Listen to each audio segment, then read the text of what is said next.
रामवीर सिंह तोमर कहते हैं कि जागरूक नहीं है लोग। अब वो लोग हैं कौन जो जागरूक नहीं है? हम जागरूक हैं नहीं है, ये है बड़ी बात। तो हम अगर जागरूक हैं तो और लोग भी जागरूक होंगे। जागरूक तो हमें होना है। हम जागरूकता की बात करें, कहीं जहाँ बात करें गुलामी की बातें नहीं करें। गुलाम मानसिकता की बातों को हम खुद, तो जो सामान्यतः गुलाम मानसिकता की बातें जहाँ होती हैं उन हाँ में हाँ मिलाते हैं, वैसी बातें हम करते हैं। तो शायद हम सभी जागरूक नहीं है, कोई दूसरे लोग नहीं है जो कोई और लोग के लोग हों वो जागरूक नहीं हो। इस देश की पूरी मानसिकता गड़बड़ है।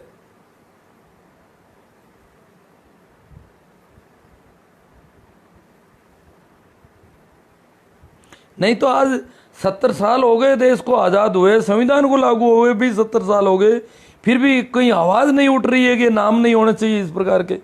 कोई आंदोलन नहीं चल रहा है पूरे देश में कहीं पर भी। कितने तरह के अलग अलग आंदोलन चल रहे हैं, ये नाम क्यों नहीं हटाया जाए? हालांकि सरकार के स्तर पर प्रशासनिक सुधार आयोग की सिफारिशों पर कुछ नामों में कई बार बदलाव किए गए, थोड़े बहुत डेकोरम को कम करने की बात भी हुई, सारी हुई। जैसे कलेक्टर के सामने कुर्सियां रखी जाए, जनता आती है तो हर अधिकारी के जो अधिकारी नाम दे रखे हैं, हर कार्यालय में जो भी कार्यालय में आता है आमजन, उसके लिए बैठने की सुचारू व्यवस्था, पानी की, बैठने की सारी व्यवस्था दी जानी चाहिए। क्यों? वो मालिक है।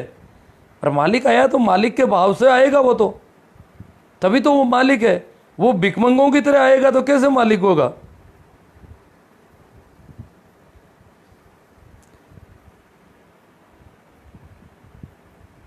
गजेंद्र जी हटीला, सर अधिकारियों की तुलना आप बैलों से कर रहे हो, कहीं अधिकारी नाराज न हो जाए। भाई अधिकारी जो भी हैं, कार्मिक हैं, कार्यालय अध्यक्ष हैं, वो काम करने के लिए उनको पेमेंट देते हैं।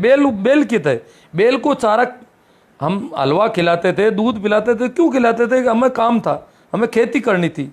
और बड़े मुश्किल से, मैं तो खुद बैलों से खेती कर चुका हूँ, मैंने की है कई वर्षों तक, बैलों की खरीद फरोख्त से लेकर के खेती तक। और इस धूप में जब हम पहली गुड़ाई का काम करते थे, खेतों की जुताई करते थे, तो बड़ी तेज लू में बैल बड़े बीच में प्यासे हो जाते थे। पड़ोस में जहाँ जल स्रोत होता वहाँ पानी पिला के लाते थे, बड़े हाँपने लग जाते थे कई बार, तो बड़ी मुश्किल से काम कर पाते थे। उनको दूध वगैरह ऐसी चीज़ें नहीं देते तो फिर वो काम नहीं कर पाते, क्योंकि ज़मीन को उखाड़ रहे थे बुरी तरह से। तो उनसे काम लेना होता था तो हम उनको देते थे। तो इनसे भी ज़्यादा काम लेना, इसलिए इनको हमने कार दे रखी है, इनको बंगला दे रखा है, इनको बड़ा कार्यालय दिया है, कार्यालय में और कार्मिक दे रखे हैं दूसरे जो सहायक होंगे, इनकी सहायता करेंगे काम में, और ये हमारी अच्छी सेवा देंगे। तो बेल ही हैं हमारे। हाँ भाई, बुमराह जी गोदारा ने कह दिया, उदाहरण दिया है, इनका जवाब दिया है। मुन्ना राम कुमार कहते हैं कि मालिक तो एक है, सबका मालिक एक है।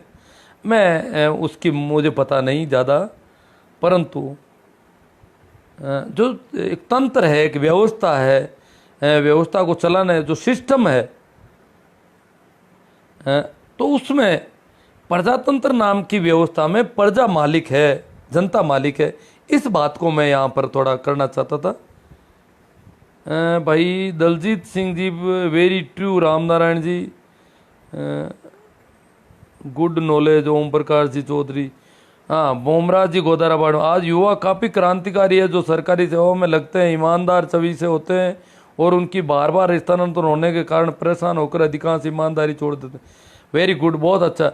जितने ज़्यादा बुजुर्ग हैं वो ज़्यादा बेईमान है, ज़्यादा भ्रष्ट है। अधिकारियों में जितने ज़्यादा उम्र दराज अधिकारी होते हैं तो बड़ा मुश्किल हो जाता है वहाँ काम करवाना। जितने कम उम्र के युवा हैं वो अच्छा काम है, और इनमें कम उम्र के युवा हैं जो काम भी बहुत ढंग से कर रहे हैं। और इनमें मैंने देखा है कि जो स्त्री कार्मिक है वो और भी कम भ्रष्ट है। हालांकि सारा ये पहले, क्योंकि खुद गुटखे खाते हैं, बीड़ियाँ पीते हैं, दारू पीते हैं, पता नहीं क्या क्या करते हैं, इसलिए वो लोगों से पैसे लेने, गुटखे मंगाने शुरू कर देते हैं, बीड़ियाँ मंगा देते हैं, चाय मंगा लेते हैं, दिन भर खाते पीते रहते हैं, फिर पैसे भी लेने शुरू कर देते हैं। जबकि लड़कियां, जो युवतियां काम कर रही है, वो इस प्रकार से भ्रष्ट नहीं हो रही है जितने युवक हैं। जबकि इल्ज़ाम किन पे लगाएं कि औरतें जो है घर में डिमांड बढ़ा देती है इसलिए बेचारे भ्रष्ट होते हैं। इल्ज़ाम, औरतें अगर डिमांड बढ़ाती और औरतें ज़्यादा भ्रष्ट होती तो आज भी जहाँ भी हम किसी ऑफिस में जाते हैं अगर कोई औरत वहाँ पर बैठी है तो वो काम ढंग से कर रही है और वो अभी डिमांड ऐसी नहीं कर पाती है, नहीं करती है। ज़्यादातर पुरुषों की अपेक्षा औरतों का काम ठीक दिखता है और युवाओं का काम और भी अच्छा है। बुजुर्गों का तो पूछो मत, पता नहीं कितने बदमाश हो सकते हैं, वो पूरे पेट में पत्थर दिखते हैं उनके। तो बुजुर्गों में बहुत कम लोग होते हैं जो ढंग से काम करने वाले होते हैं। एडवोकेट दलजीत सिंह जी फोगाट, गुलाम मानसिकता मजबूत करना चाहती है न सरकारें। हाँ, वो मेरा नाम राम नारायण जी कर रहे हैं ये शायद, मेरा नाम तो इन्होंने देखा नहीं होगा। हाँ चलो, जो भी नाम है, नाम तो काम चलाऊ है, नाम दे रखे हैं लोगों के यूँ पहचानने के लिए। तो सरकार इस मानसिकता को मजबूत रखना चाहती है कि गुलाम मानसिकता रहे, राजशाही के रिवाज चलते रहे। जो पुरानी राजशाही थी उसके रिवाज बंद नहीं होने चाहिए, सरकारों की नियति है। नहीं तो वो सरकार क्या, वो तो खुद नौकर हैं। आपका एमएलए सांसद जब आते हैं तो जनता पीछे भागती है, हाथा जोड़ी करती है, ये क्या है? जब चुनावों से पहले वो आते हैं तो वो हाथा जोड़ी कर रहे हैं, उनको ऊपर चढ़ाते हैं, कंधों पर बिठाते हैं, ये क्या है मामला? ये गुलाम मानसिकता प्रदर्शित करते हैं हम उनके सामने।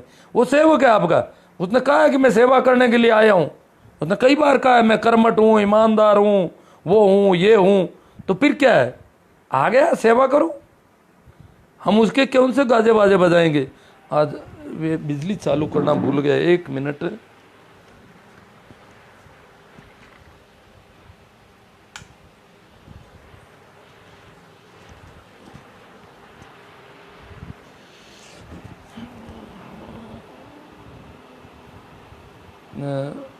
अब भाई वो भ्रष्टाचार के खिलाफ हाथ तो ये तो आ गया, वो तो नाम से सेवक नहीं, गुंडे लगते हैं अधिकारी।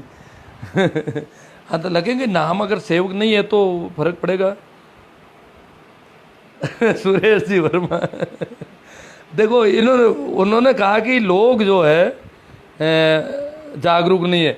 जब सुरेश जी क्या करें कि अंधों की नगरी में चश्मे बेचने का कार्य बहुत कठिन है, इसका मतलब पूरी नगरी अंधों की, हम सब अंधे हैं और चश्मे कौन लेगा? चश्मे काम क्या करेंगे? अंधों की आंख पर कितने भी अच्छे से अच्छे चश्मे, आजकल वो 3 डायमेंशन के कोई भी कुछ चश्मे हो, वो भी काम नहीं करेंगे। अंधों की नगरी में चश्मे बेचने का काम हो रहा है जैसे। हाँ तो हमारे एमएलए साहब रूपाराम जी मुरावतिया भी देख रहे हैं और बड़े संजीदा एमएलए साहब हैं जो विधानसभा को अपनी कविताओं से, कवि हृदय इनका, और बहुत गूंजाया इन्होंने, अपनी बात रखने का ढंग बड़ा गजब का इनका।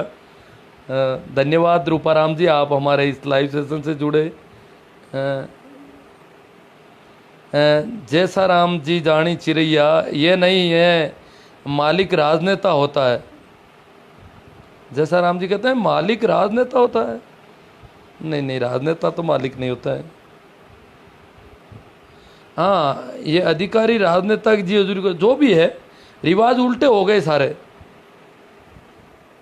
बोमराज जी गोदारा बाड़मेर से, आंदोलन इसलिए नहीं हो रहे हैं क्योंकि भगत सिंह जैसे वीरों को पढ़ाना बंद कर दिया है, क्योंकि कोई इस देश में भगत सिंह पैदा हो, यदि हो गया तो कहीं हमारी असेंबली के ऊपर बम फेंकने दे। नहीं, बम फेंकने की तो जरूरत नहीं है, हमारे संविधान में सारी अच्छी व्यवस्थाएं, बम नहीं फेंकना। अब तो हम ढंग से आंदोलन करने के बहुत अच्छे तरीके आ गए हैं, आंदोलन की अनुमति देता है हमारा संविधान। संवैधानिक व्यवस्थाएं इतनी अच्छी हो गई कि हमें अब बम फेंकने की जरूरत नहीं। वो अंग्रेजों के जमाने गए, वो 3 तरह की 3 लेयर की जो राजशाही थी वो गई। अब वैसा तो बोमराज जी अब करना ही नहीं है, मामूली सी बात करनी है। हाँ वो वकील साहब, सॉरी शिव नारायण जी, राम नारायण जी।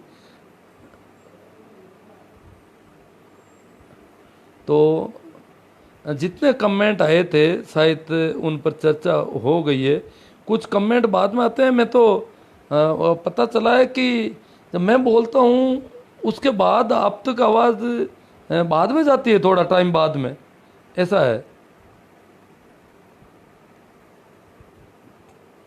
प्रसारण को पहुंचने में टाइम लगता है थोड़ा। तो आपके कई कमेंट जो है मुझे मुझे बाद में दिखाई देते हैं।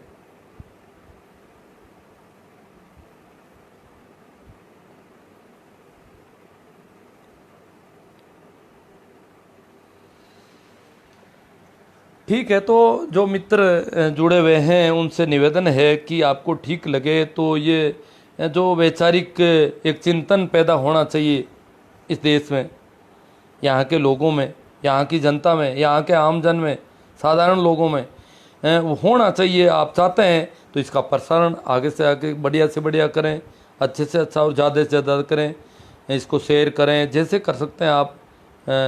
इसके अतिरिक्त मेरा यूट्यूब चैनल भी चल रहा है, इसमें ये सारे वीडियो मैं उसमें भी चढ़ाता हूँ, तो वो भी देखें, उसको सब्सक्राइब करें और उसको बात को आगे बढ़ाएं। बात आपको पसंद आती है तो बात आपकी भी है, मेरी और आपकी सबकी साझा बात हो जाती है फिर। तो ये भी आपका दायित्व है, आप इसे करें। और कल के सेशन में अपन कल की बात करेंगे। तो ठीक है, एक बार फिर आप सभी को मेरा प्रणाम, राम राम, नमस्कार।